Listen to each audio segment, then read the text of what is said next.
السلام عليكم ورحمة الله وبركاته، حبايب قلبي، عاملين ايه؟ النهارده هنشرح درس جديد واول دروس التاريخ ثورة 23 يوليو. انا عارف ان الدرس ده انت شايفه ان هو درس تقيل ومليان، بس بعون الله هتطلع فاهم وحافظ والدنيا هتبقى زي الفل زي ما انت متعود معايا باذن واحد احد. ان شاء الله باذن الله هنقول بسم الله وهنبدأ مع بعض في درس ثورة 23 يوليو. طيب بداية بقى وحش، عايز بس منك حاجة كده قبل ما نيجي نبدأ في الدرس.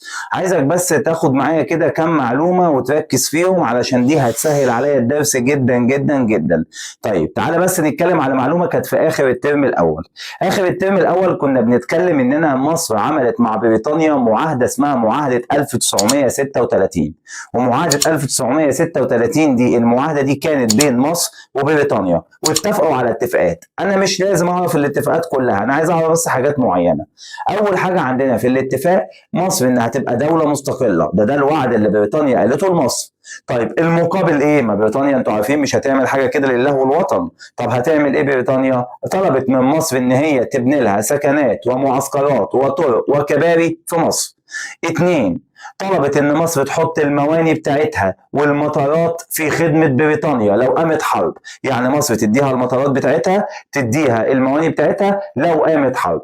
طيب مستر المعاهدة دي ايه رأيك فيها؟ لا دي معاهدة زي الزفت، وحشة جدا. طب ليه المعاهدة دي؟ طب اولا بس المعاهدة دي مين اللي عملها؟ واحد اسمه مصطفى النحاس هو اللي عملها مع بريطانيا، وده خدناها في الترم الاول. طيب يعني المعاهدة بتقول ايه؟ ان مصر هتبقى دولة مستقلة، انا هديها المواني المطارات بتاعتي لو قامت حرب، انا هديها وهبني لها سكنات ومعسكرات وطرق وكباري. طب يا مستر مش ده كل ده تكلفه عليا؟ طبعا تكلفه عليا. طب ده هيزود موارد مصر ولا هيقللها؟ لا طبعا ده هيقلل موارد مصر، يبقى هتستنزف موارد مصر فهيؤدي لايه؟ ضعف الاقتصاد المصري. طب حاجه تانية، مستر دلوقتي انا اديتها المواني والمطارات بتاعتي هتستخدمهم، طب لو دخلت الحرب والحرب بدات، لو الضرب هنا بدا هيضرب فين؟ هيضرب في مصر، هيضرب المواني وهيضرب المطارات بتاعتي. يبقى معنى كده ان معاهده 36 خلت مصر مكان للحرب العالميه الثانيه. يبقى معاهده 36 حلوه ولا وحشه؟ زي الزفت. طب ليه زي الزفت؟ استنزفت موارد مصر فساءت الاحوال الاقتصاديه، وخلت مصر ميدان لمعارك الحرب العالميه الثانيه، والمكان للحرب العالميه الثانيه. يبقى انا كده عرفت عندنا معلومه، معاهده 36 حلوه ولا وحشه؟ وحشه. طب ليه؟ استنزفت موارد مصر وجعلت مصر مكان للحرب العالميه الثانيه. جميل، انا كده فهمتها. طب تعالى بقى اقول لك على حاجه، معاهده 36 دي هل بقى بريطانيا نفذت الكلام اللي قالته وان مصر دوله مستقله؟ كذب، الكلام ده ما حصلش. انا عايز اقول لك على معلومه كمان، ان المعاهده دي طلعت مزيفه. طب يا مستر تعرف ان هي مزيفه ازاي؟ انت كمان عارف. فاكر حادثه 4 فبراير 1942؟ ما انتش فاكر، لكن هتفتكر اللي انا هقول لك عليه ده. بريطانيا لما جت حصرت قصر عابدين بالدبابات واجبرت الملك فاروق على تعيين مصطفى النحاس رئيسا للوزاره. ايه ده يا مستر؟ مش انا عملت معاهم معاهده 36 في 42 بريطانيا بتتدخل في شؤوني؟ يبقى كده معنى كده ان المعاهده دي معاهده مزيفه. يبقى المعاهده دي مزيفه ولا حقيقيه؟ لا ده مزيفه، ده ادعاء مزيف. طب يا مستر هنا عندنا ايش عرفنا؟ اقول له علشان بريطانيا حصرت قصر عابدين بالدبابات واجبرت الملك فاروق على تعيين مصطفى النحاس رئيسا للوزاره. يبقى انا كده عرفت عندنا معاهده 36 حلوه ولا وحشه؟ زي الزفت. ليه زي الزفت؟ استنزفت موارد مصر، قللت موارد مصر. اتنين، خلت مصر مكان للحرب العالميه الثانيه. طب المعاهده دي مزيفه ولا حقيقيه؟ مزيفه. طب ليه مزيفه؟ علشان بريطانيا حصرت قصر عابدين بالدبابات واجبرت الملك فاروق على تعيين مصطفى النحاس رئيسا للوزاره. بس خلاص كده المعلومتين دول خليك فاكرهم بقى. تعال نبدا بالدرس بتاعنا. احنا هنتكلم على ايه؟ ثوره 23 يوليو 1952. بدايه كده في حته في اول الدرس بتقول لك تعددت الاراء حول ثوره 23 يوليو. الاراء تعددت حول ثوره 23 يوليو، دي هنأجلها شويه زي ما انت شايفها قدامك دلوقتي، هنأجلها شويه لغايه اخر الدرس عشان تفهم كل حاجه، هنأجلها لغايه اخر الدرس. طيب تعال نتكلم على ثوره 23 يوليو. اما اجي اتكلم عن العوامل بتاعت قيام ثوره 23 يوليو، عايز بس اقول لك على معلومه وخد بالك منها. اللي عمل ثورة 23 يوليو تنظيم اسمه تنظيم الضباط الأحرار. تنظيم الضباط الأحرار. إيه بقى تنظيم الضباط الأحرار؟ هو التنظيم ده سري بس ده مش عليك. المهم كان في مين؟ محمد نجيب أنت عارفه أول رئيس للجمهورية. جمال عبد الناصر أنت عارفه تاني رئيس للجمهورية. محمد انور السادات ثالث رئيس للجمهوريه. دول مين؟ قال لي ومعاهم الضباط المصريين لقوا ان الجيش المصري فيه فساد، لقوا ان الملك فاروق فاسد، لقوا ان في فساد موجود في الدوله، فعملوا تنظيم اسمه تنظيم الضباط الاحرار، وقال لك احنا هنعمل ثوره وهيتم جلاء او نخرج بريطانيا من مصر ونقضي على النظام الملكي. يا مستر يعني انت عايز تقول لي ان قام بالثوره 23 يوليو هو تنظيم الضباط الاحرار؟ عليك نور، هو كده بالظبط. طب تنظيم الضباط الاحرار بيتكون من ايه؟ من مجموعه من ضباط الجيش المصري. يبقى اول معلومه عندي، معلش انت هتحفظ معايا وهنعيد ونزيد، ما ملهاش غير كده. ثوره 23 يوليو مين اللي عملها؟ تنظيم الضباط الاحرار. تنظيم الضباط الاحرار بيتكون من مجموعه من الايه؟ ضباط الجيش المصري. طب مستر ليه اتعمل تنظيم الضباط الاحرار؟ اول ما اقول لك بص بقى، في الدرس ده بالذات هقول لك على حاجات، اول ما تشوف كذا حط كذا، اول ما تشوف كذا حط كذا، الحاجات دي هتفتكرها جدا ومش هتنساها. طيب تعالى نبدا باول حاجه، ليه اتعمل تنظيم الضباط الاحرار؟ تنظيم الضباط الاحرار اتعمل اول ما اسمع كلمه بما تفسر. ليه اتعمل تنظيم الضباط الاحرار؟ قضاء على الفساد، تحرير البلاد. قضاء على الفساد، تحرير البلاد. يبقى للقضاء على الفساد وتحرير البلاد من الاحتلال البريطاني. مستر مكتوب عندك في السلايد اللي موجود قدامك تحرير واستقلال مصر من الاحتلال البريطاني، سهله جدا وهي لو قلتها تحرير البلاد من الاحتلال البريطاني. يبقى تاني يا اساتذه يلا بقى عيد معايا وزيد معايا عشان تطلع حافظ وما تذاكروش تاني. يبقى ثوره 23 يوليو مين اللي عملها؟ تنظيم الضباط الاحرار. طب تنظيم الضباط الاحرار بيتكون من ايه؟ مجموعه من الجيش المصري. طب بما تفسر ليه اتعمل تنظيم الضباط الاحرار؟ غني قضاء على الفساد، تحرير البلاد. قضاء على الفساد، تحرير البلاد. حلو جدا، تحرير البلاد من الاحتلال البريطاني. طيب تعالى بقى يا مستر انا عايز اعرف الدرس ده هندرس فيه ايه؟ هندرس الاسباب، هندرس الاهداف بتاعت ثوره 23 يوليو، هندرس المطالب، هندرس الانجازات، ده الدرس كله. طيب تعالى نبدا باول حاجه، ايه الاسباب بتاعت ثوره 23 يوليو؟ ايه اسباب ثوره 23 يوليو؟ اسباب ثوره 23 يوليو، اول ما اقول لك اسباب ثوره 23 يوليو تقول لي 6. والله انا بشرح زي اكني في السنتر علشان تحفظ. 6. ايه هما؟ 1. استمرار الاحتلال البريطاني. 2. هزيمة الجيش المصري في حرب فلسطين. ايه حرب فلسطين دي؟ دي حرب كانت بين العرب وإسرائيل، احنا الجيش المصري كان بيشارك فيها واتهزمنا وهنعرف أسبابها دلوقتي. يبقى بما تفسر ليه قامت ثورة 23 يوليو؟ 6 أسباب. 1. استمرار الاحتلال البريطاني. 2. هزيمة الجيش المصري في حرب فلسطين. 3. فساد النظام الملكي. فساد النظام الملكي. النظام الملكي فاسد. ايه يا مستر النظام الملكي؟ احنا عندنا في نظامين للحكم، ملكي زي السعودية دلوقتي كده بيحكمها ملك، وجمهوري زينا كده الرئيس السيسي بيحكمنا، يبقى ده نظام جمهوري، نظام رئاسي. طيب يبقى انا عندي هنا الاسباب لغايه دلوقتي كام؟ 6. ايه هما؟ 1. استمرار الاحتلال البريطاني. 2. هزيمة الجيش المصري في حرب فلسطين. 3. فساد النظام الملكي. 4 و5 و6 ايه عدم وجود حياة ديمقراطية، سوء الأحوال الاقتصادية، سوء الأحوال الاجتماعية. احفظها كده بقى بالله عليك. يبقى ايه أسباب ثورة 23 يوليو؟ 6 حاجات. ايه هما؟ استمرار الاحتلال البريطاني. 2. هزيمة الجيش المصري في حرب فلسطين. فساد النظام الملكي. عدم وجود حياة ديمقراطية، سوء الأحوال الاقتصادية، سوء الأحوال الاجتماعية. جميل، تعالى بقى لكل واحدة هنبدأ نتكلم عليها. استمرار الاحتلال البريطاني، اعتبرني ما كلمتلكش عن معاهدة 36 تماما، تمام؟ طب بالنسبة عندي واحد هيطلع دلوقتي يقول لي يا مستر ازاي؟ مش انت في الترم الأول قلت لي إن مصر عملت مع بريطانيا معاهدة 36؟ فأنا أقول لك اسكت، مش طلعت مزيفة؟ طب وانت ايش عرفك يا مستر ان مزيفه؟ بسبب حادثه 4 فبراير 1942 لما بريطانيا حصرت قصر عابدين بالدبابات واجبرت الملك فاروق على تعيين مصطفى النحاس رئيسا للوزاره. يجي في الامتحان يقول لك ايه بقى؟ سؤال رخم شويه، بما تفسر سقوط الادعاءات المزيفه باستقلال مصر بعد حادثه 4 فبراير 1942. هو ما بيجيش غير بالطريقه دي، ما بيجيش غير السؤال غير بالطريقه دي. بالبلدي كده يعني ايه؟ يعني انا عرفت ان بريطانيا بتكذب عليا امتى؟ بعد حادثه 4 فبراير، بعد ما بريطانيا حصرت اسرى عابدين. يبقى انت عرفت ان معاهده 36 مزيفه ولا حقيقيه؟ مزيفه. ليه؟ عشان بريطانيا حصرت اسرى عابدين بالدبابات واجبرت الملك فاروق على تعيين مصطفى النحاس رئيسا للوزاره. طب جميل. مستر 2، هو انا ليه اتهزمت في حرب فلسطين؟ خليك ذكي، خليك فاهم علشان تعرف تكتب في الامتحان، مش حافظ وخلاص. هو انا اتهزمت، بتهزم ليه؟ طبيعي انا اتهزمت علشان ضعف جيش، انا لم استعد استعداد جيد، في خيانه ممكن تحصل. طب هنا ايه اللي حصل؟ قال لي 1، عدم استعداد الجيش العربي والمصري استعداد عسكري جيد. طب مستر انا هقول الكلام ده كله؟ لا يا باشا، انا ما استعدتش استعداد جيد.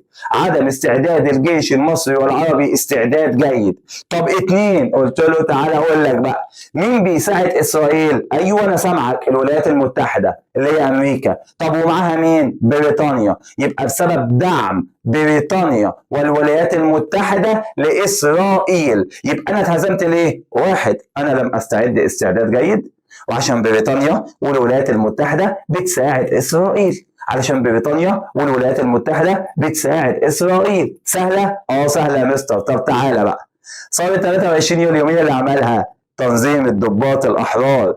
طب تنظيم الضباط الاحرار بيتكون من ايه؟ مجموعه من الجيش المصري. طب ليه اتعمل تنظيم الضباط الاحرار؟ غني قضاء على الفساد، تحرير البلاد. قضاء على الفساد، تحرير البلاد. ثوره 23 يوليو اتعملت لكام سبب؟ اعمل لي كده 6.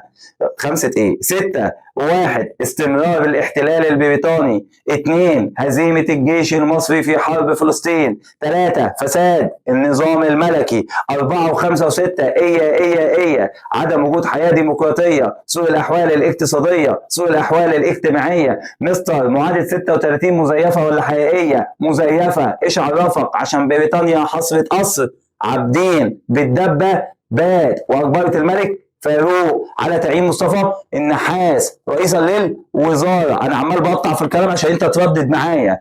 طب بما تفسر، هو انت ليه اتهزمت في حرب فلسطين؟ عشان انا لم استعد استعداد جيد، وبريطانيا والولايات المتحده بتساعد اسرائيل. طب ماشي، تعالى بقى يجي سؤال في الامتحان يقول لك ايه؟ دلل على فساد النظام الملكي. النظام الملكي كان فاسد. تعالى اقول لك على حاجه. النظام الملكي كان فاسد ليه؟ تعالى نقول الحته دي وبعد كده نقولها. نظام فاسد ليه؟ اول ما اسمع كلمه فساد اقول كلمتين: رشاوي واستبداد. فساد، رشاوي واستبداد.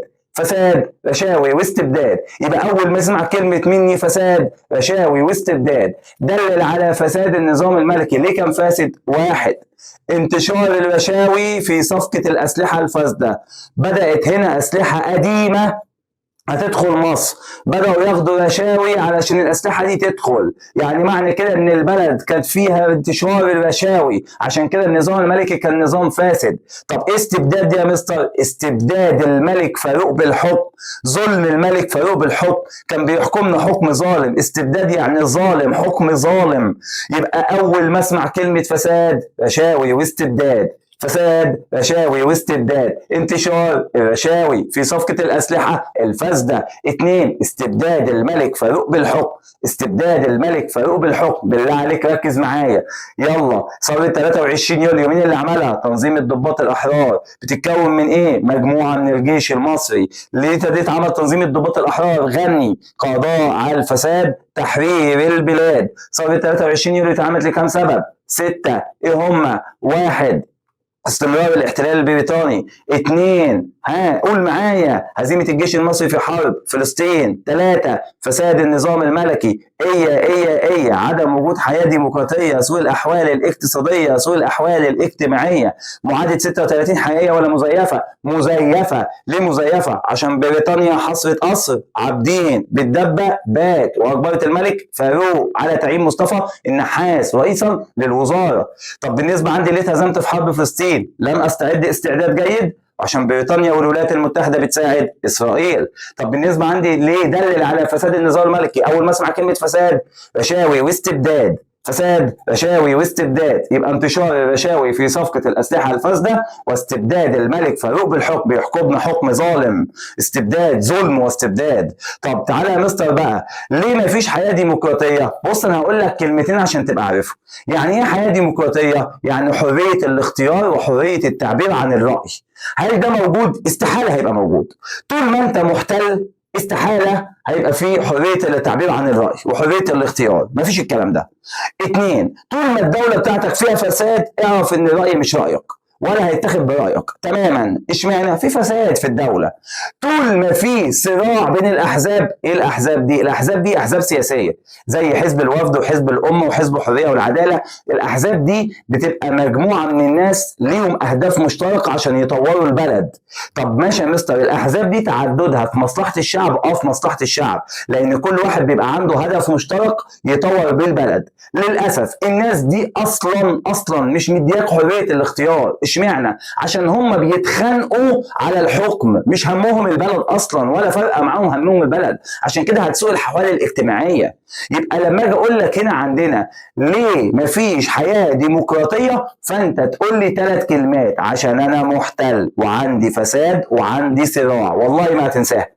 عشان انا محتل وعندي فساد وعندي صراع. عشان انا محتل يبقى بسبب الاستمرار الاحتلال البريطاني. انا عندي فساد يبقى فساد النظام الملكي. عندي صراع يبقى الصراع بين الاحزاب للوصول على الحكم. مستر بس مكتوبه عندك قدامك خضوع مصر للاحتلال البريطاني. خضوع مصر للاحتلال البريطاني هي استمرار الاحتلال البريطاني. يبقى اول ما اقول لك كلمه فساد، يلا بقى راجع معايا: فساد رشاوي واستبداد، فساد رشاوي واستبداد. طب لما اقول لك مفيش حياه ديمقراطيه تقول لي: عشان انا محتل وعندي فساد وعندي صراع. عشان انا محتل وعندي فساد وعندي صراع. عشان انا محتل يبقى احتلال البريطاني، عندي فساد يبقى فساد النظام الملكي، عندي صراع يبقى الصراع بين الاحزاب للوصول على الحكم. طب مستر تعالى بقى لسوء الاحوال الاقتصاديه. لا ده انت عارفها. ليه ساءت الاحوال الاقتصاديه؟ جدع، بسبب توقيع اتفاقيه 1936 اللي احنا قلناها في اول الدرس. يبقى بما تفسر لساءة الاحوال الاقتصاديه قبل ثوره 23 يوليو: 1. بسبب توقيع اتفاقيه 1936. طب لو انت نجم اللي انا قلتها في اول الدرس، معاهده 36 النتيجه المترتبه عليها: 1. استنزفت موارد مصر. 2. أصبحت مصر ميدانا لمعارك الحرب العالمية الثانية. مستر أنا عايز إجابة أسهل: استنزاف موارد مصر، أصبحت مصر مكان للحرب العالمية الثانية. يبقى استنزاف موارد مصر لصالح بريطانيا، فده أرهق الاقتصاد المصري. أرهق الاقتصاد المصري وخلى الشعب المصري بيعاني.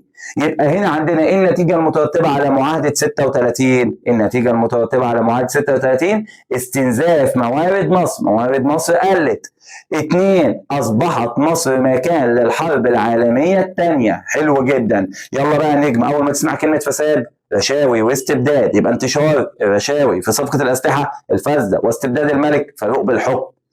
اول ما اقول لك مفيش حياه ديمقراطيه: عشان انا محتل وعندي صراع وعندي فساد. انا محتل احتلال بريطاني، عندي فساد النظام الملكي، عندي صراع الصراع بين الاحزاب. ليه ساءت الاحوال الاقتصاديه؟ بسبب معاهده 36. ايوه كده، خليك ذكي. طب ايه النتيجه المترتبه على معاهده 36؟ استنزاف موارد مصر وخلت مصر مكان للحرب العالميه الثانيه. استنزفت موارد مصر وخلت مصر مكان للحرب العالميه الثانيه. طب مستر اخر حاجه بقى: ليه ساءت الاحوال الاجتماعيه؟ بص يا سيدي، الناس دي ما كانش همها تطوير البلد، الاحزاب دي. امال ايه همها؟ همها الوصول للحكم. فكانت كل حياتها عماله ايه؟ تتخانق مع بعضها، تتخانق على بعضها. رحت انا واقف مزعلهم، قلت لهم: يا جماعه انتوا ما فيش ولا واحد عندكم عنده سياسه واضحه لاصلاح المجتمع. كل واحد يقول انا هطلع واعمل واعمل واعمل واعمل واعمل ومش حاطط سياسه واضحه. عارفين ليه انتوا مش حاطين سياسه واضحه؟ عشان انتوا مش فاضيين للبلد، انتوا عمالين بتتخانقوا للوصول للحكم. يبقى اول ما يجي سؤال يقول لي بما تفسر لساءة الاحوال الاجتماعيه، بيتكلموا كده بجموديه شويه: بسبب عدم وجود سياسه واضحه لاصلاح المجتمع. انت ما عندكش سياسه واضحه لاصلاح المجتمع بسبب الصراع على الحكم. طب 2 مهمة جدا وإن شاء الله هتيجي في الامتحان. بص بقى الحتة دي، أنا عندي المجتمع قسمته 2، أدي جزء وأدي جزء. الجزء ده اديته أراضي زراعية، والجزء ده ما اديتوش أراضي زراعية. الجزء ده بقى غني والجزء ده بقى فقير. الجزء ده بقى يتعالج والجزء ده بقى مريض. الجزء ده بقى يتعلم والجزء ده بقى جاهل. يبقى انا عملت ايه في المجتمع؟ قطعت المجتمع. ركز في الحته دي، قطعت المجتمع. يبقى طبقت نظام اسمه نظام الاقطاع. ايه نظام الاقطاع ده؟ سوء توزيع الاراضي الزراعيه. عليا؟ لا، سوء توزيع الاراضي الزراعيه مش عليا. تمام؟ يبقى انا قطعت الايه؟ المجتمع. مستر طب انت لما قطعت المجتمع، والنبي بالله عليك ركز معايا في الحته دي، لما قطعت المجتمع ايه اللي حصل؟ ركز بص حضرتك، لما قطعت المجتمع انتشر الفقر والجهل والمرض. لما قطعت المجتمع انتشر الفقر الجهل المرض. اعملها كده، انا بعمل للطلبه كده. يبقى تاني، لما قطعت المجتمع ايه اللي حصل؟ انتشر الفقر الجهل المرض. يبقى بما تفسر ليه ساءت الاحوال الاجتماعيه، كلموا كده جامد، بسبب عدم وجود سياسه واضحه لاصلاح المجتمع. انتوا بتتخانقوا مع بعض. 2 ظاهره الاقطاع. ظاهره الاقطاع. طب ايه النتيجه المترتبه على ظاهره الاقطاع؟ انتشار الفقر الجهل المرض. انتشار الفقر الجهل المرض. انتشار الفقر الجهل المرض. ده كده بالنسبه عندي لثوره 23 يوليو. نفسي اجيبها لك من الاول تاني والله، بس هاتها انت بقى من الاول لو عايز تسمعها تاني. طب دي اسبابها. تعالى بقى كلمني عن اهداف ثوره 23 يوليو.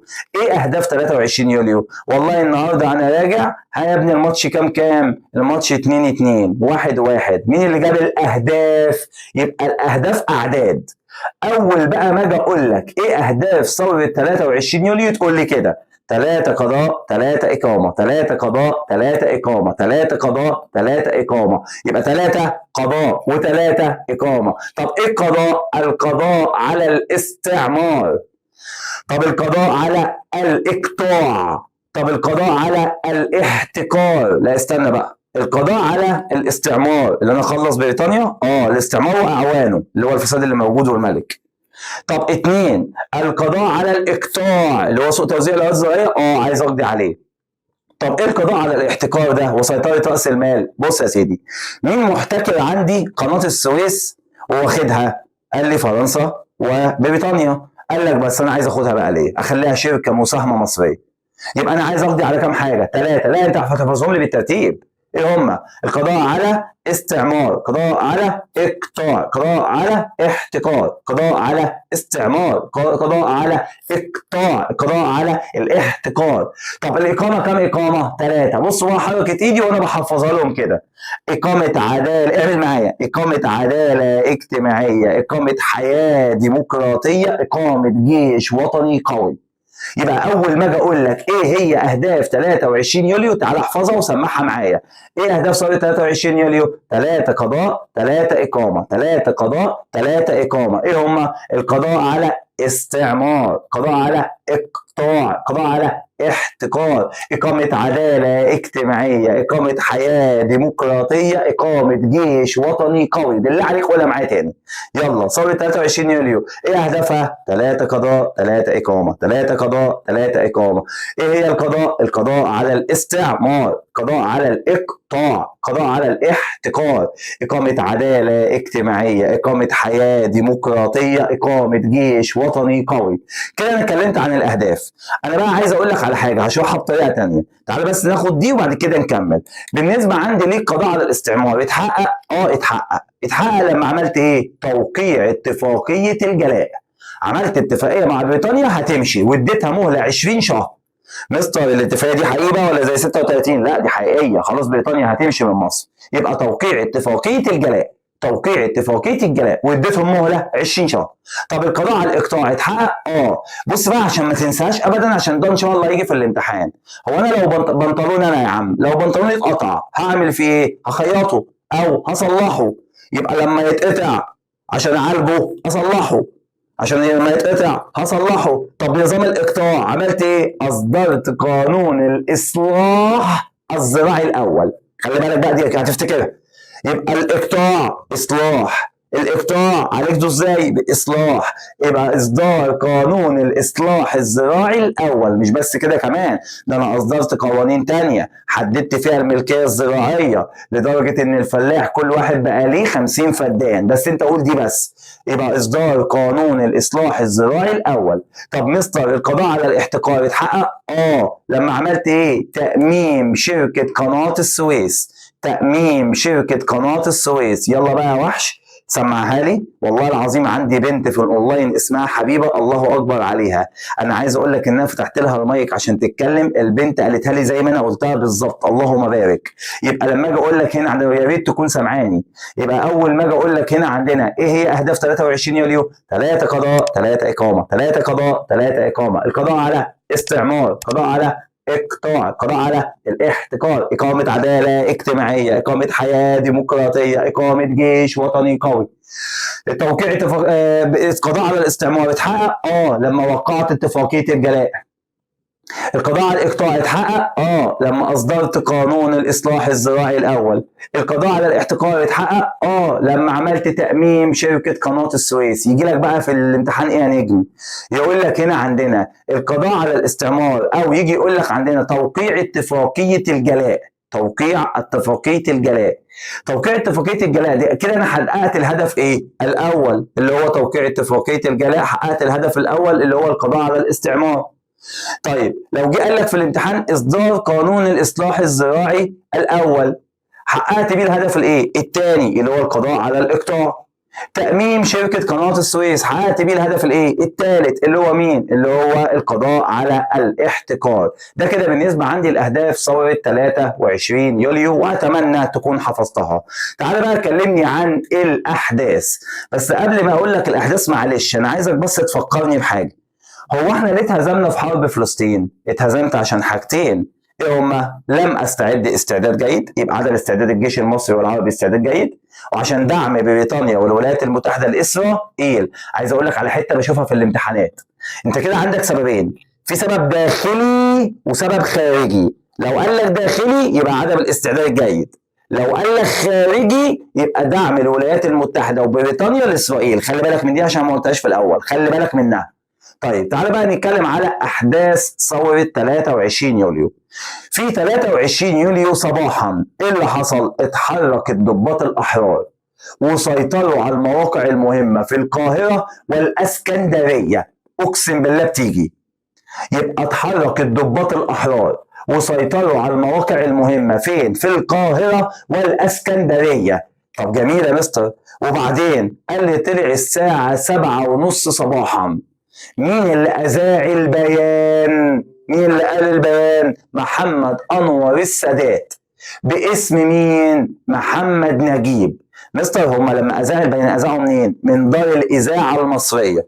يبقى مين اللي أذاع البيان؟ محمد أنور السادات. باسم مين؟ محمد نجيب. ما انتش فاهم، هقول لك على حاجة. أنا جبت مثلا حسن، قلت له يا حسن تعالى روح بلغ الطلبة إن إحنا الحصة في رمضان هتبقى الساعة 1. راح حسن راح للطلبة، يا جماعة مستر محمد بيقول لكم إن الحصة الساعة 1 في رمضان. يبقى معنى كده مين اللي أذاع؟ حسن. طب باسم مين؟ محمد أحمد. هو ده نفس الكلام. مين اللي أذاع البيان؟ محمد أنور السادات. باسم مين؟ محمد نجيب. فأصبح بتيجي محمد نجيب مسيطر على جميع قطاعات الجيش المصري، سيطر على الجيش المصري. يبقى أنا كده عرفت الصبح في 23 يوليو اتحرك الضباط الأحرار، سيطروا على المواقع المهمة فين؟ في القاهرة والأسكندرية. 7:30 الصبح مين أذاع البيان؟ محمد أنور السادات. باسم مين؟ محمد نجيب.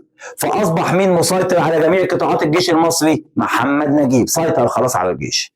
طب تعالى بقى قول لي ايه المطالب؟ ايه المطالب بتاعت الثورة؟ هتطلبوا ايه؟ قال لك بص، طلع محمد أنور السادات وأذاع البيان وبدأوا يطلبوا المطالب. ايه المطالب؟ طلبوا مطلبين. قولها كده، طلبوا مطلبين. أول مطلب، يا ملك يا فاروق انت هتغادر البلاد. يا ملك يا فاروق انت هتغادر البلاد. لا قبل المغادرة، تعالى اقول لك قبل المغادرة. يا ملك يا فاروق انت هتتنازل عن العرش اللي هو الحكم لابنك احمد فؤاد الثاني الذي كان طفلا. يبقى اول حاجه يا ملك يا فاروق انت هتسيب الحكم بتاعك لابنك احمد فؤاد الثاني. هيقول لي احمد فؤاد الثاني ازاي؟ ما هو ده اسامي مركبه، اسمه احمد فؤاد الثاني فاروق. يبقى لما يجي سؤال يقول لي عندنا بما تفسر او ما هي مطالب الثوره، ثوره 23 يوليو من الملك فاروق، طلبوا مطلبين. ايه هما؟ واحد، يا ملك يا فاروق هتتنازل عن العرش لابنك احمد فؤاد الثاني. اتنين، مغادرة البلاد قبل الساعة 6 من يوم 26 يوليو. يبقى ايه هي المطالب؟ طلبوا مطلبين. واحد، تنازل الملك فاروق عن الحكم لابنه احمد فؤاد الثاني. اتنين، مغادرة البلاد قبل الساعة 6 من يوم 26 يوليو. قولوا لي بقى، الملك فاروق مشي قبل الموعد ولا بعد الموعد؟ لا، ده مشي قبل الموعد. طب ليه مشي قبل الموعد؟ علشان هو عرف، عشان هو أدرك إن الجيش والشعب بيكرهوا حكمه. يبقى لأنه أدرك أن الجيش والشعب بيكرهوا حكمه. ومين تخلت عنه؟ بقولها في السنتر، مين تخلت عنه؟ لقيت واحد بيقول لي مراته ايه؟ تخلى الانجليز عنه. يبقى هو في سببين خلى الملك فاروق يغادر البلاد قبل الموعد المحدد. ايه هو؟ لانه ادرك ان الجيش والشعب بيكرهوا حكمه. اتنين، تخلي الانجليز عنه، تخلي الانجليز عنه. وفي يونيو 1953 السنة اللي بعدها تم إلغاء الملكية، اتلغت الملكية وإعلان الجمهورية، وأصبح محمد نجيب رئيسا للجمهورية، وده كان أول رئيس جمهورية. طب ومن بعدها تولى جمال عبد الناصر أحد ضباط الأحرار. يبقى بالله عليك يا شباب خد بالك من دي. إيه هي مطالب الثورة؟ طلب مطلبين. واحد، تنازل الملك فاروق عن الحكم لابنه أحمد فؤاد الثاني، وخلي بالك احمد فؤاد الثاني عايش لغايه دلوقتي. طب اتنين، قال لي عندنا مغادرة البلاد قبل الساعة 6 من يوم 26 يوليو. مشي قبل ولا بعد؟ لا مشي قبل. ليه؟ لأنه أدرك أن الجيش والشعب بيكرهوا حكمه وتخلي الإنجليز عنه. ده كده عندي بالنسبة لإيه؟ المطالب.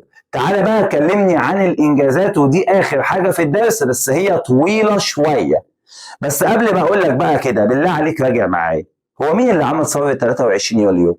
ايوه، تنظيم الضباط الاحرار. بيتكون من ايه؟ مجموعه من الجيش المصري.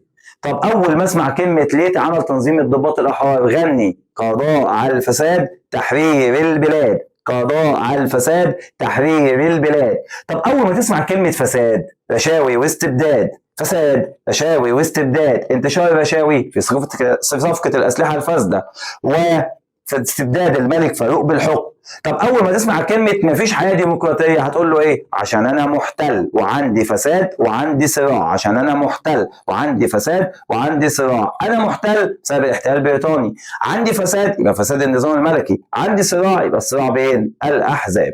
تعالى بقى نتكلم دلوقتي على مين؟ على انجازات ثورة 23 يوليو. الانجازات يا شباب احنا عندنا كذا انجاز. عندي انجاز في المجال السياسي، عندي انجازات اقتصادية زراعة صناعة تجارة، عندي انجازات اجتماعية بتخدم المجتمع، عندي انجازات عربية، عندي انجازات دولية.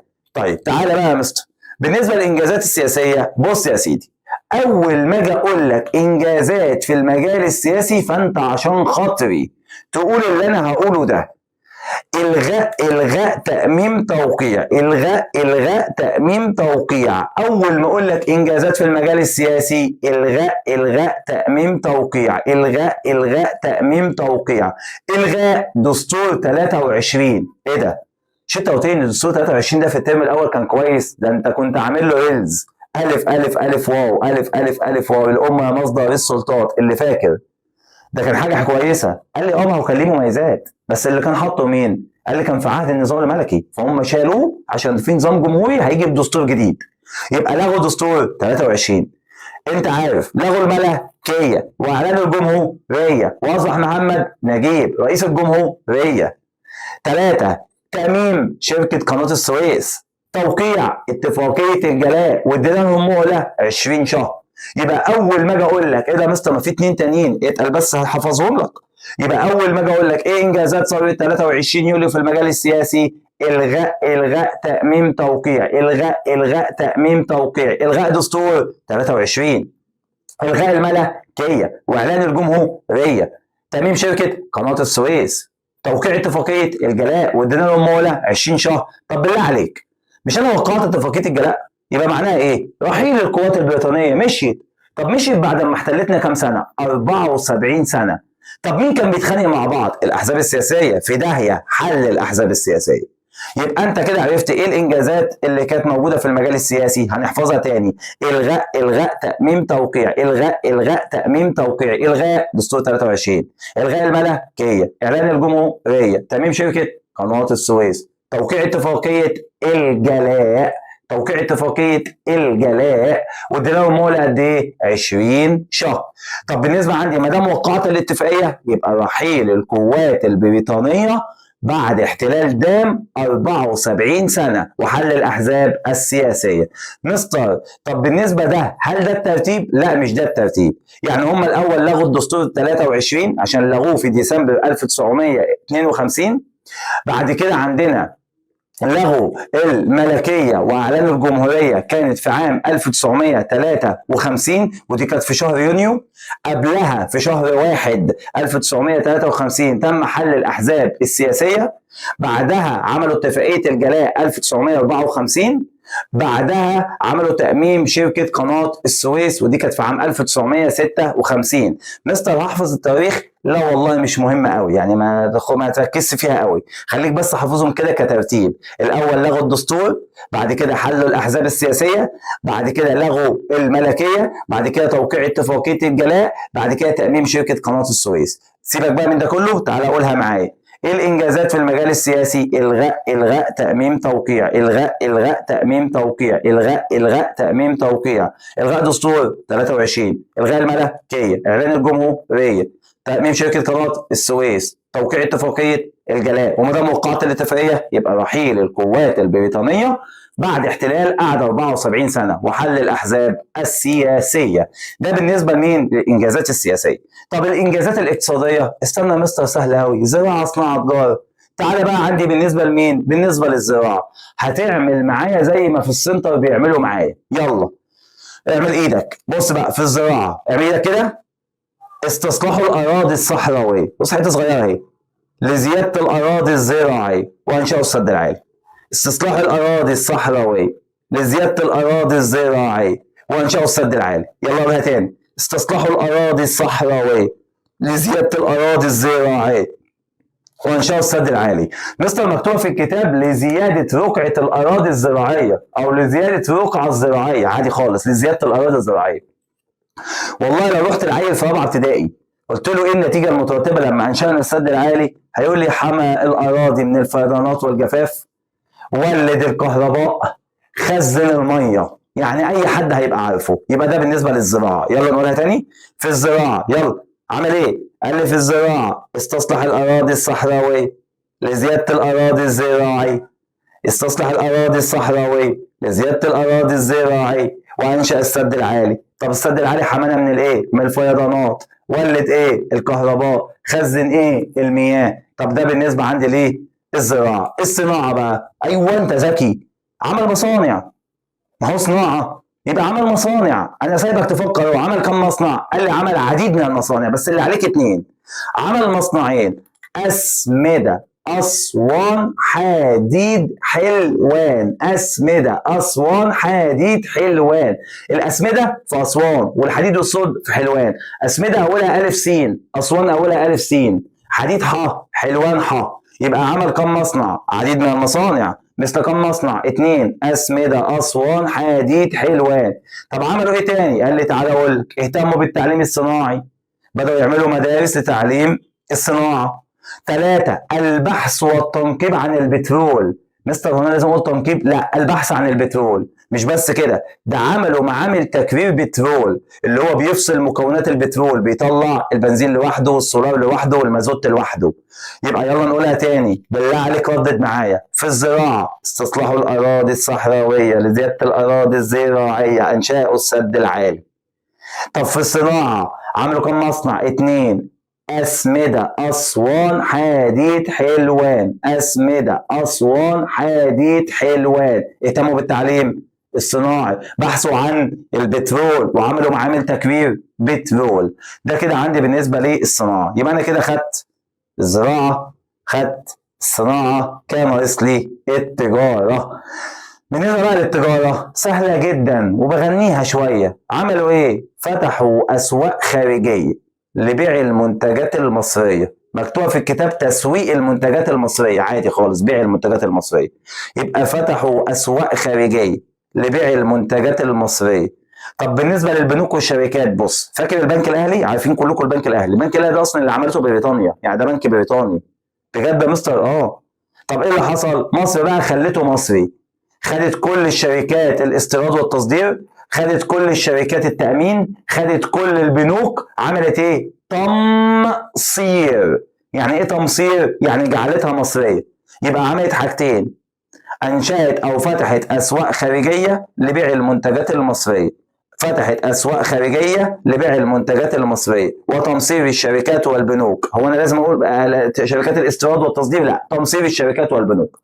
طب مستر نسيت كلمة تمصير. جعلوا الشركات والبنوك مصرية. جعلوا الشركات والبنوك مصرية. يبقى أنا بالنسبة للتجارة، يبقى التجارة عملوا إيه؟ فتحوا أسواق خارجية لبيع المنتجات المصرية. فتحوا أسواق خارجية لبيع المنتجات المصرية. طب 2، تمصير الشركات والبنوك. يلا بقى وحش، قول لي بقى. في الزراعة استصلحوا الأراضي الصحراوية، زودوا الأراضي الزراعية، عملوا السد العالي. في الصناعة عملوا مصنعين: أسمدة أسوان حديد حلوان، واهتموا بالتعليم الصناعي والبحث عن البترول، وعملوا معامل تكرير بترول. طب في التجارة فتحوا أسواق خارجية لبيع المنتجات المصرية وتمصير الشركات والبنوك. وتمصير الشركات والبنوك. ده بالنسبة عندي للتجارة. يبقى أنا كده خلصت الإنجازات السياسية بتاعت إلغاء تأميم توقيع، ما تخافش مش هعيدها. وعندي بالنسبة للاقتصادية الزراعة والصناعة والتجارة. تعال بقى للاجتماعية اللي لازم تيجي في الامتحان. الاجتماعية بداية كده قبل ما اقول لك اي حاجة انت هتعرف تجاوب. هو انا قضيت على الاقطاع؟ لما اصدرت قانون الاصلاح الزراعي الاول، ما انت قلتهولي. يبقى دلل على قيام ثورة 23 يوليو بالقضاء على الإقطاع. 1، أصدرت قانون الإصلاح الزراعي الأول، وأصدرت قوانين أخرى حددت الملكية الزراعية اللي وصلت ل 50 فدان. لازم أقولها؟ لا، خليك فاكرها بس إن هي وصلت ل 50 فدان.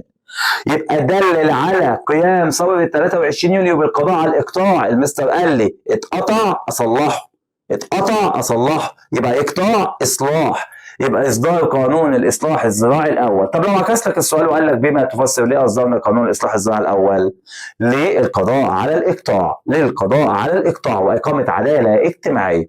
يبقى للقضاء على الإقطاع وإقامة عدالة اجتماعية. استنى بقى مستر، هي دلوقتي المجتمع اتحقق فيه العدالة الاجتماعية؟ دلل. اتحقق.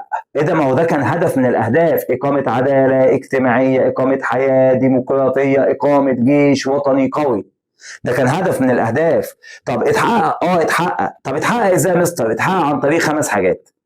دلل على إقامة عدالة اجتماعية أو قيام ثورة 23 يوليو بإقامة عدالة اجتماعية. اتحقق من كام هدف؟ قال لي 5 أهداف. بص بقى، انا عارف ان هم تقال، وعارف ان هم كتير، وعارف ان الكلام فيهم كتير. انا هلخصها لك باغنيه. بص بقى، هتعمل معايا زي ما انا هعمل بالظبط.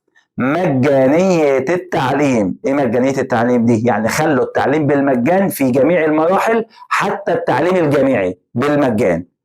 2، بص بقى حركه ايدي، يلا معايا. مجانيه التعليم، تحديد ساعات العمل. مجانية التعليم، تحديد ساعات العمل. ايه تحديد ساعات العمل؟ حددوا ساعات العمل. بدل العمال ما كانوا شغالين بال 14 وال 15 ساعة، طلع قانون عمل حددوا فيه ساعات العمل، وخلوا العمال يشاركوا في مجالس الإدارات، وخلوا العمال لهم نسبة من الأرباح. مستر انا هقول الكلام ده كله؟ لا يا حبيبي، قول اللي انا بقوله لك. مجانية التعليم، تحديد ساعات العمل. مجانية التعليم، تحديد ساعات العمل. أنشأوا وحدات صحية، أنشأوا وحدات صحية، أنشأوا جمعيات زراعية، انشأوا جمعيات زراعيه. يلا نقولها تاني: مجانيه التعليم، تحديد ساعات العمل، انشأوا وحدات صحيه، انشأوا جمعيات زراعيه، عملوا قوانين للتامينات والمعاشات، اكيد كلكم عارفينها. اولا الوحده الصحيه زي المستشفيات بس صغيره، والجمعيات الزراعيه اللي بتدي للفلاح البذور عشان تساعده، عشان البذور اللي بيحطها في الارض. طب عملوا قوانين للتامينات والمعاشات، الناس اللي هم كبروا في السن فبياخدوا معاش من الدوله. مش بس كده، كمان ادوا للمراه حق الانتخاب والترشح في مجلس الامه. ايه مجلس الامه ده؟ اللي هو مجلس الشعب دلوقتي. زمان قوي الست ما كانتش بتترشح، المراه. طب ايام 23 يوليو خلاص ادوا للمراه حق الانتخاب والترشح. يبقى ثوره 23 يوليو اهتمت بالمراه، جعلت للمرأة حق الانتخاب والترشح في مجلس الأمة اللي هو دلوقتي مجلس الشعب. يلا بقى نقولها بقى بأسلوبي، خلاص أنت كده فهمتها أهي. يبقى ثورة 23 يوليو حققت العدالة الاجتماعية، إزاي؟ مجانية التعليم، تحديد ساعات العمل، مجانية التعليم، تحديد ساعات العمل، أنشأت وحدات صحية، أنشأت جمعيات زراعية، عملت قوانين للتأمينات والمعاشات، أعطت للمرأة حق الانتخاب والترشح. عشان خاطري، عشان هي حلوة، قولها تاني: مجانية التعليم، تحديد ساعات العمل، مجانية التعليم، تحديد ساعات العمل، أنشأت وحدات صحية، أنشأت جمعيات زراعية، عملت قوانين للتأمينات والمعاشات، ادت المرأة حق الانتخاب والترشح. تعال بقى بالنسبة للعربي والدولي مع بعض. تعال نتكلم عن العربي الأول. احنا في ثورة 23 يوليو الحكومة دي هل ساعدت العرب؟ ساعدت العرب. ده احنا ساعدنا اتنين، ركز معايا: ساعدنا وساعدنا، ساعدنا وساعدنا، ساعدنا وساعدنا. ساعدنا مين؟ قال لي ساعدنا الدول العربية وبعض الدول الإفريقية. ساعدت دول عربية وساعدت بعض الدول الإفريقية في تحقيق الاستقلال، في تحقيق الاستقلال. زي مين؟ بص، خد مصر تحتها مين؟ السودان، جنبها مين؟ سيبك من ليبيا، عندك الجزائر، عندك تونس، عندك المغرب. وخد بالك تونس والمغرب والجزائر اسمهم دول المغرب العربي، تمام؟ طب ساعدت مين في اسيا؟ العراق، اليمن، الكويت.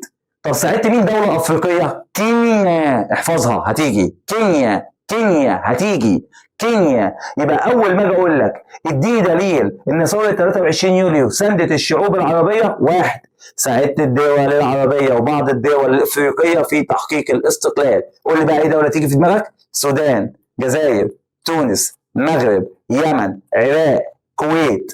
ساندت مين تاني؟ ساندت الشعب الفلسطيني في اقامه دوله مستقله عاصمتها القدس. يبقى انت ساعدت كم حد؟ اتنين. ساعدت الدول العربية وبعض الدول الافريقية في تحقيق الاستقلال. قول لي بقى اي دولة تيجي في دماغك. طب اتنين، ساعدت الشعب الفلسطيني في اقامة دولة مستقلة عاصمتها القدس. بص بقى، هي ما بتجيش قوي بس انا هقولها. انت ساعدت مين؟ الدول اللي في افريقيا اللي هي السودان والجزائر وتونس والمغرب، انت ساعدتهم في نيل الاستقلال، ان هم ينولوا الاستقلال. لكن انت ساعدت الدول اللي في اسيا، اليمن والعراق والكويت ومعاهم كينيا، في تحقيق الاستقلال، في استقلالهم، ساعدتهم في استقلالهم. يبقى لو جه قال لك ساعدت في نيل الاستقلال، خد الدول اللي حوالين مصر: سودان، جزائر، تونس، مغرب. لو قال لك ساعدتهم في الاستقلال، خد الدول اللي بعيده عن مصر: كينيا، اليمن، العراق، الكويت. طب مستر عملت ايه تاني؟ عملت اول وحده مع مين؟ مع سوريا. عملت اول وحده مع سوريا، ودي تنفع في العربي والدولي. يبقى لو جه قال لي عندنا يلا في العربي، لا استنى يا مستر انا حفظتها، انا ساعدت اتنين: ساعدت الدول العربيه وبعض الدول الافريقيه في تحقيق الاستقلال. وقول اي دول بقى. ساعدت الشعب الفلسطيني في اقامه دوله مستقله عاصمتها القدس. عملت وحده مع سوريا، ودي اول وحده عربيه.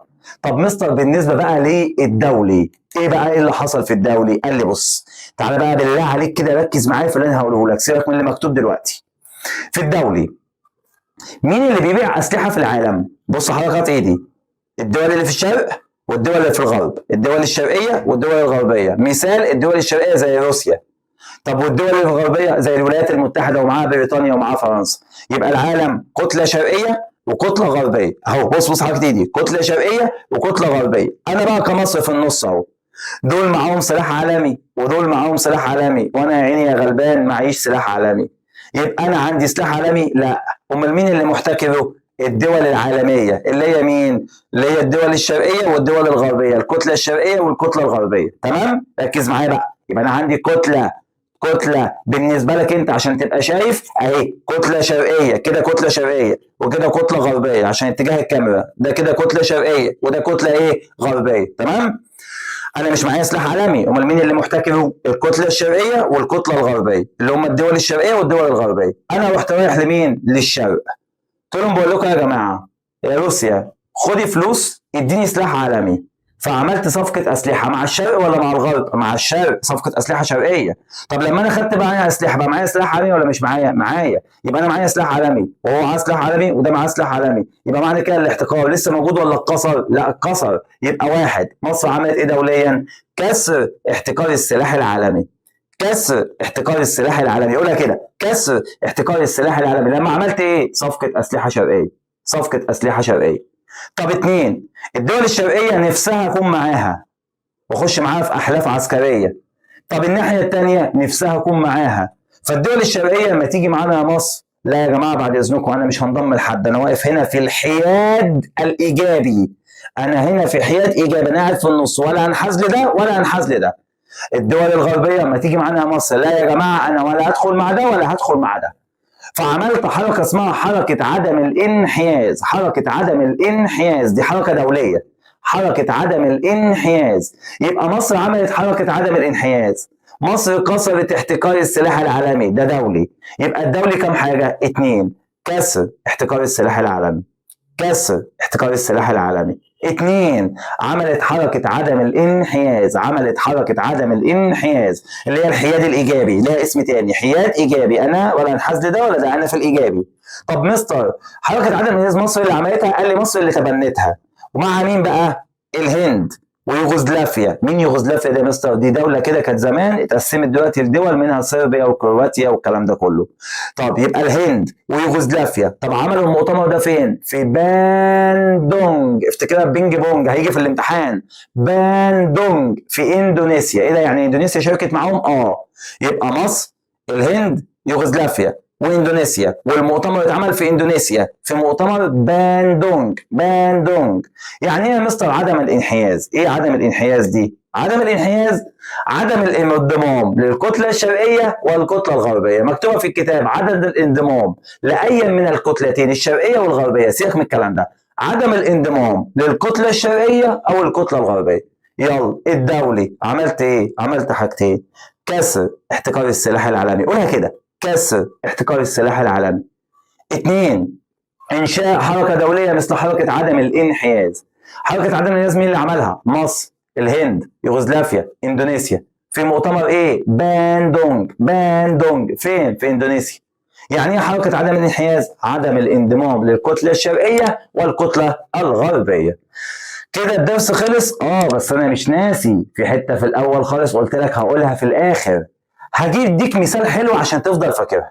انا جبت مثلا واحده او واحد منكم، قلت لهم بقول لكم ايه رايكم في ثوره 23 يوليو؟ قال لي دي جميله، والتاني قال لك دي زفت مش حلوه. كده الراي واحد ولا تعدد؟ لا تتعدد، تعددت الاراء، واحد قال حلوه واحد قال وحش. هو ده المؤرخين قالوا رايهم في ثوره 23 يوليو، فاختلفت الاراء، تعددت الاراء. واحد طلع قال لك انها لها اهميه كبيره. فبقول له ليه يا عم ليها اهميه كبيره؟ قال لك اسست حركه دوليه مثل حركه عدم الانحياز. قلت له صح صح صح، ثوره 23 يوليو هي اللي اسست حركه عدم الانحياز، ودي حركه دوليه يبقى هي مهمه. يبقى واحد قال لك ايه؟ لها اهميه كبيره لانها اسست حركه دوليه مثل حركه عدم الانحياز. بس مش هحفظ دي كله. مهمه لانها اسست حركه عدم الانحياز. اتنين، التاني قال لك يرى البعض الاخر انها لم تبدا منذ تاسيس الضباط الاحرار، انما هي مكمله لكفاح الشعب المصري من ايام مين؟ من ايام الثوره العربيه وثوره 1919. مستر مش فاهم حاجه، هديك مثال جامد جدا مش هتنساه. احنا عندنا الباب اهو بتاع الاستوديو اتقفل، مش عارفين نخرج. جبت احمد، يا احمد تعالى افتح الباب. احمد قعد يفتح في الباب، يفتح في الباب، يكسر في الباب، الباب اتفتح سنه لكن ما اتفتحش. اما محمود راح داخل دني دني دني دني يخبط في الباب، الباب اتفتح سنه كمان لكن برضه لسه ما اتفتحش، كده سنتين. انا رحت رايح برجلي دن راح باب مفتوح. مين اللي فتح الباب؟ اللي هيقول لي محمد احمد اقول له غلطان. مفيش الكلام ده. يبقى انا كده ضيعت حق محمود وضيعت حق احمد، لان هم ساعدوني. لا، ده محمد احمد مكمل لمين؟ لمجهود محمود واحمد. صح كده؟ طب انا لو جيت قلت لك ثوره 23 يوليو هي اللي خرجت الاحتلال، ابقى انا كده ضيعت حق احمد عرابي وحق سعد زغلول وحق الشعب المصري زمان. فالبعض التاني قال لك ايه؟ انما هي مكمله لكفاح الشعب المصري من ايام الثوره العرابيه وثوره 1919. انت كده فهمتها. يبقى هنا عندنا تعددت الاراء ولا في راي واحد؟ لا، تعددت الاراء. كم راي؟ 2. واحد يرى البعض انها مهمه لانها اسست حركه عدم الانحياز. 2 يرى البعض الاخر انها مكمله لكفاح الشعب المصري من ايام الثوره العرابيه. مستر لو كتبتها زي ما انت قلتها كده صح؟ صح. يبقى يرى البعض انها مهمه ويرى البعض انها مكمله، يرى البعض انها مهمه، يرى البعض انها مكمله، يرى البعض انها مهمه لانها اسست حركه لعمل الانحياز، يرى البعض انها مكمله لكفاح الشعب المصري من ايام الثوره العرابيه وثوره 1919. بالله عليك اول ما تسمع كلمه فساد رشاوي واستبداد، لو انت من الابطال اللي كملوا معايا الفيديو لغايه الاخر ركز في النقط دي. اول ما تسمع كلمه فساد رشاوي واستبداد، اول ما تسمع كلمه ليه مفيش حياه ديمقراطيه؟ عشان انا محتل وعندي فساد وعندي صراع، عشان انا محتل وعندي فساد وعندي صراع. اول ما تسمع كلمه انجازات في المجال السياسي تروح قايل الغاء تاميم توقيعي، الغاء تاميم توقيعي، الغاء دستور 23، الغاء الملكيه واعلان الجمهوريه، تامين شركه قناه السويس، توقيع اتفاقيه الجلاء. اول ما تسمع حققت عداله اجتماعيه اقول له مجانيه التعليم، تحديد ساعات العمل، مجانيه التعليم، تحديد ساعات العمل، انشاوا وحدات صحيه، انشاوا جمعيات زراعيه، عملوا قوانين للتامينات والمعاشات، وعملوا ايه؟ ادوا المراه حق الانتخاب والترشح. ده كده عندي بالنسبه لمين؟ ده كده بالنسبه لثوره 23 يوليو. واتمنى تكون حفظت الدرس كله، اتمنى تكون فهمته، اتمنى ان انت تذاكره وتعيد الفيديو لو عايز تتفرج عليه تاني علشان يثبت اكتر. وان شاء الله باذن الله اشوفكم مع دروس تانيه باذن واحد احد. هتوحشوني، والسلام عليكم ورحمه الله وبركاته.